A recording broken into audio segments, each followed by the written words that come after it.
आणि आता महत्त्वाच्या बातम्या आपण पाहूयात। विधानसभेच्या पार्श्वभूमीवर श्रीकांत शिंदेंचा सांगली दौरा, तासगाव, कवठे महाकाळ, इस्लामपूरसह जत आणि विटा खानापूर मतदारसंघात कार्यकर्त्यांशी संवाद साधला। अजित पवार गटाचे नाना कटे विधानसभा निवडणूक लढण्यावर ठाम, चिंचवडमध्ये दुसऱ्या पक्षाचा उमेदवार दिल्यास योग्य वेळी निर्णय घेऊ, नाना कटे तुतारी हाती घेण्याची शक्यता। मी इलेक्शन लढवण्यास ठाम आहे आणि त्यावेळेस स्थिती भूमिका स्पष्ट करेल। काँग्रेसचे नेते आबा बागुल यांचा पर्वती मतदारसंघावर दावा, जनतेच्या मनातील भावी आमदार आबांचे कार्य दमदार, सारसबाग चौकामध्ये बागुल यांच्या कार्यकर्त्यांकडून जोरदार बॅनरबाजी। कोथरूडमधील भाजप कार्यालयाच्या बाहेर लाडक्या बहिणीची गर्दी, फोनवरून मतदारांना योजनेसाठी बोलावलं जात असल्यामुळे गोंधळ। पिंपरी चिंचवडमध्ये एसटी कर्मचाऱ्यांच्या संपाविरोधात प्रवाशांचा संताप, गणेशोत्सवाच्या काळामध्ये सामान्यांना वेठीस धरण्याचा प्रकार सुरू असल्याचा आरोप।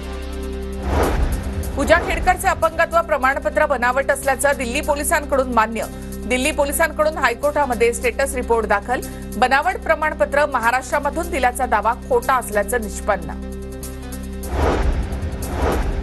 वामन म्हात्रेंना मुंबई हायकोर्टाचा 13 सप्टेंबरपर्यंत अंतरिम दिलासा, अटकपूर्व जामीन अर्जावरील आजची सुनावणी तहकूब, महिला पत्रकार शिवीगाळ प्रकरणी वामन म्हात्रेंवर गुन्हा दाखल।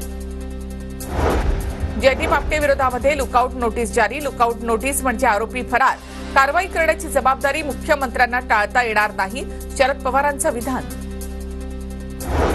मुख्यमंत्री शिंदे आणि फडणवीसांकडून शेती नुकसानीची पाहणी, लातूरच्या उदगीर तालुक्यामधील लोहारा गावात शिंदे फडणवीसांकडून पाहणी, 2 ते 3 दिवसांमध्ये पंचनामे पूर्ण करण्याचे आदेश।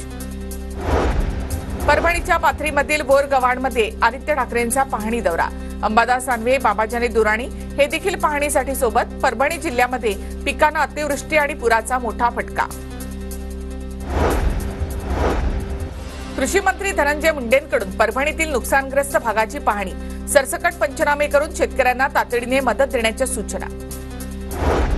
नुकसानग्रस्त शेतकऱ्यांच्या बांधावरून जरांगेंचा थेट कृषी मंत्री धनंजय मुंडेंना फोन, जालन्याच्या घनसावंगीमध्ये जरांगेंकडून नुकसानग्रस्त भागाची पाहणी। रविकांत तुपकर यांच्याकडून नुकसानग्रस्त भागाची पाहणी, शेतकऱ्यांना धीर देत शासनाकडे तात्काळ मदतीची मागणी। आणि एक